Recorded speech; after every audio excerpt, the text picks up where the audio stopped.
दोस्तों कई बार आप लोग हमसे सवाल पूछते हैं कि क्या 307 आईपीसी का जो मुकदमा होता है जिसे बोलते हैं अटेम्प्ट टू मर्डर या लोग इसे हाफ मर्डर भी बोलते हैं, इस मामले में क्या एंटीसिपेटरी बेल हो पाती है?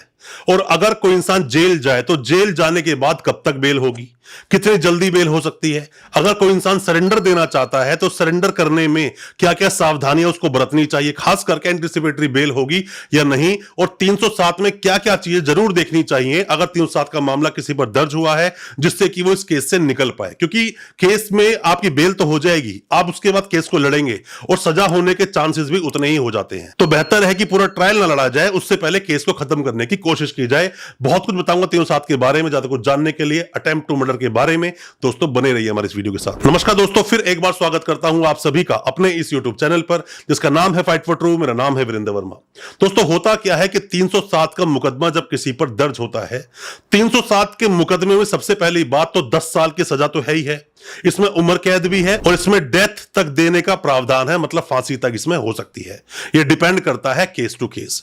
इसमें तीन चीजें बहुत ज्यादा महत्वपूर्ण रोल प्ले करती हैं। सबसे पहली बात आती है पॉसिबिलिटीज। मतलब पॉसिबिलिटीज क्या है? मतलब कि जब किसी इंसान को मारा गया, आपने गोली चलाई, आपने तलवार से मारा, आपने चाकू से मारा, किसी भी तरह से कुछ भी वेपन से आपने किसी इंसान को मारने की कोशिश की, तो उस इंसान को अगर वो चोट लगती या चोट लगने के बाद उसकी डेथ हो सकती थी या नहीं, पॉसिबिलिटीज कितनी है, ये चीज देखी जाती है, बहुत ज्यादा जरूरी होती है। दूसरा आता है रीजनेबल डाउट। मतलब कि डाउट तो नहीं है कहीं कि इंसान मरेगा कि नहीं मरेगा। अगर रीजनेबल डाउट कहीं पर नहीं है कि इस इंसान ने उसको मारा और वो मर ही जाता, इस इंसान की इंटेंशन भी बहुत ज्यादा क्लियर थी, तो ऐसे में 307 लगेगा ही लगेगा। सबसे बड़ा पार्ट होता है इंटेंशन का।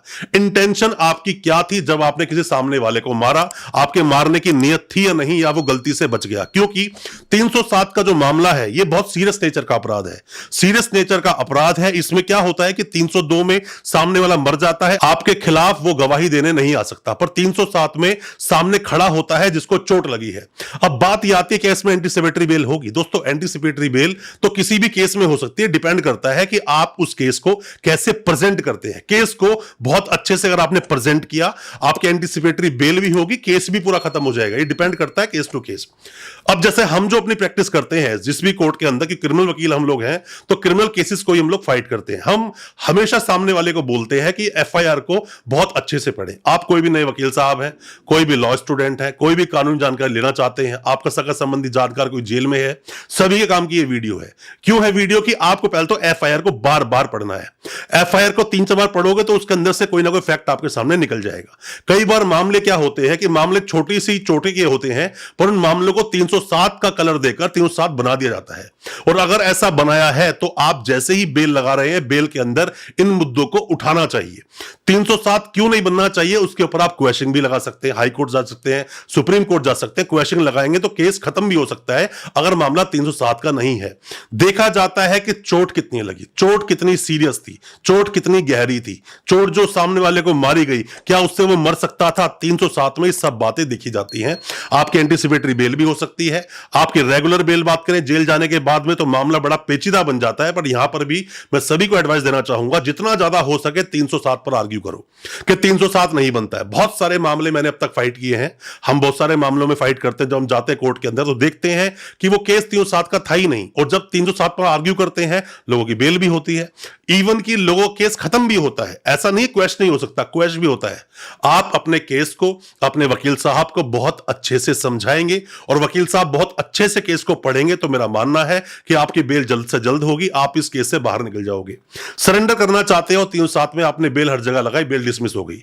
जैसे कि हम कई बार जब सुप्रीम कोर्ट में किसी इंसान की बेल लगाते हैं 307 में, तो हम हमेशा पूछते हैं क्रॉस एफआईआर का मामला तो नहीं है कहीं वो, और कई बार क्रॉस एफआईआर का मामला निकल जाता है कि मतलब पहले आपने उस पर कोई एफआईआर की थी, बाद में लड़ाई झगड़े में उसने आप पर एफआईआर कर दी। यह पुरानी रंजिश का मामला निकलता है बहुत बार पुलिस से साठ गांठ करके 307 लगवा दी जाती है, यह भी मामला कई बार निकलता है।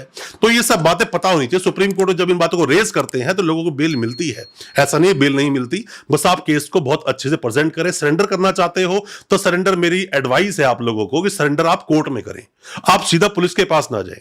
पुलिस उसको अरेस्ट दिखाएगी और बाद में आपके साथ प्रॉब्लम होगी। भगोड़े थे आप, फरार थे इस केस में, बाद में पकड़ा गया है तो यही हवाला बार बार कोर्ट में दिया जाएगा और आपकी बेल नहीं होगी। कैसे आप सरेंडर करेंगे और कोर्ट में ही सरेंडर कैसे करेंगे, डिटेल्ड वीडियो हमने बनाया है, हमारे इस चैनल पर अवेलेबल है। लास्ट में उस वीडियो को लगा भी देंगे, वीडियो को आप डिटेल में जरूर देखना। रिमांड क्या बोलता है, रिमांड कैसे होता है, पुलिस चार्जशीट कैसे बनती है, सब पर वीडियोस हमारे इस चैनल पर अवेलेबल है। 307 का मामला सीरियस होता है, इसमें सामने वाले की इंटेंशन देखी जाती है और भी बहुत कुछ देखा जाता है। दोस्तों, आपके दिल में कोई भी किसी भी तरह का सवाल है, कमेंट बॉक्स में अपने सवालों को पूछें। ऑनलाइन कंसल्टेंसी चाहते हैं, दिए गए नंबर पर आप व्हाट्सएप करें, हम आपको उस पर रिप्लाई करेंगे। और अच्छा लगा आज का वीडियो तो हमारी वीडियो को ज्यादा से ज्यादा अपने दोस्तों, परिजन, परिवार तक शेयर करें ताकि वो भी अपने आप को कानूनी जानकार बना सकें। और हमारे चैनल को सब्सक्राइब करना बिल्कुल ना भूलें, साथ में लगा बेल आइकन जरूर दबा दें ताकि इसी तरह की लीगल अवेयरनेस की वीडियोस आप तक पहुंचा सके सबसे पहले। बहुत बहुत शुक्रिया दोस्त, धन्यवाद हमारी इस वीडियो के साथ बने रहने के लिए।